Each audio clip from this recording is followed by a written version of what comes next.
बुलढाणा जिल्ह्यातून एक मोठी ब्रेकिंग बातमी समोर येते। नांदुरा जळगाव रोडवरील राष्ट्रीय महामार्गावर झाडेगाव परिसरात अपघातांची मालिका सुरूच असून अपघातांचा अक्षरशः कहर पाहायला मिळत आहे। डिवायडरवर स्ट्रीट लाईट्स आणि दिशादर्शक फलकाचा अभाव असल्यामुळे या ठिकाणी वारंवार भीषण अपघात घडत आहे। प्रशासनाच्या निष्काळजीपणामुळे निष्पाप वाहनधारकांचे जीव जात असल्याचा गंभीर आरोप आता ग्रामस्थांनी केलाय।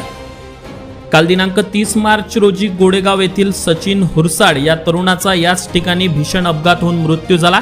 या घटनेनंतर ग्रामस्थांमध्ये संतापाचा कडेलोट झाला असून ग्रामस्थांनी अनेक वेळा संबंधित विभाग आणि अधिकाऱ्यांकडे तक्रारी केल्या, मात्र केवळ पत्रव्यवहार करून जबाबदारी झटकली जात असल्याचा आरोप आता होत आहे।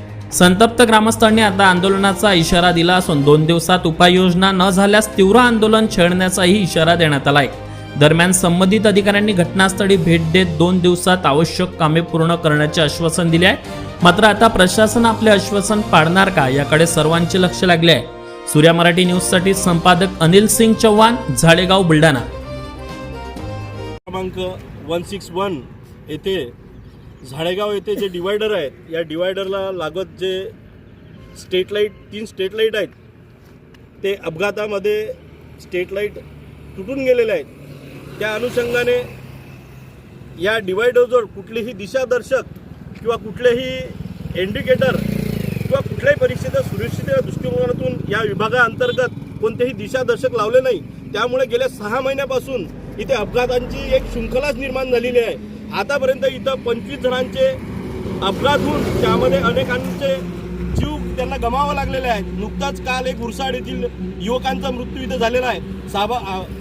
नॅशनलाइज हायवे अभियंत्यांची आम्ही वारंवार या संदर्भात तक्रारी, व्हॉट्सअपला मेसेज, त्यांना प्रत्यक्ष फोन करून सदर घटनेसंदर्भातच्या गांभीर्य आम्ही त्यांच्या कानावरती टाकले, परंतु संबंधित रोडचा ठेकेदार हा उर्मटपणाचा आहे आणि आम्ही त्याला पत्र देऊन सुद्धा तो काम करत नाही, म्हणून हात झटकून संबंधित अधिकारी याकडे दुर्लक्ष करीत आहेत। आम्ही गावकऱ्यांनी संबंधित ठिकाणी दिशादर्शक लावण्यासाठी स्वखर्चाने लावण्यासाठी आम्ही तयार झालो आहेत, परंतु तो लाईट, ती यंत्रणा आणि ती सामग्री आम्हाला कुठे उपलब्ध होते हे बी अभियंत्यांनी आम्हाला त्या संदर्भात अवगत केले नाही। तेव्हा आमची हायवे अधिकाऱ्याला विनंती आहे की आपण त्या घटनेची गांभीर्याने दखल घेऊन सदर ठिकाणी दिशादर्शक किंवा ज्या काही उपाययोजना ह्या तात्काळ कराव्या, अन्यथा यानंतर झालेल्या अपघातानंतर आपणास मृत्यू कारणीभूत समजून आपल्यावर, अभियंत्यावर तसेच संबंधित ठेकेदारावर मनुष्यवधाचा गुन्हा दाखल करण्यासाठी आम्ही यानंतरची पावले उचलणार आहेत। जर आज राठोड साहेबांनी आम्हाला विनंती केली आणि शब्द दिला की आम्ही 2 दिवसामध्ये इथे उपाययोजना करू, यांनी जर 2 दिवसात पर्यायी स्वरूपात उपाययोजना केला नाही तर आम्ही गावकऱ्याच्या वतीने मोठं आंदोलन छेडू। त्या आंदोलनापासून उद्भवणाऱ्या परिस्थितीत संबंधित विभाग जबाबदार राहील याची यांनी नोंद घ्यावी।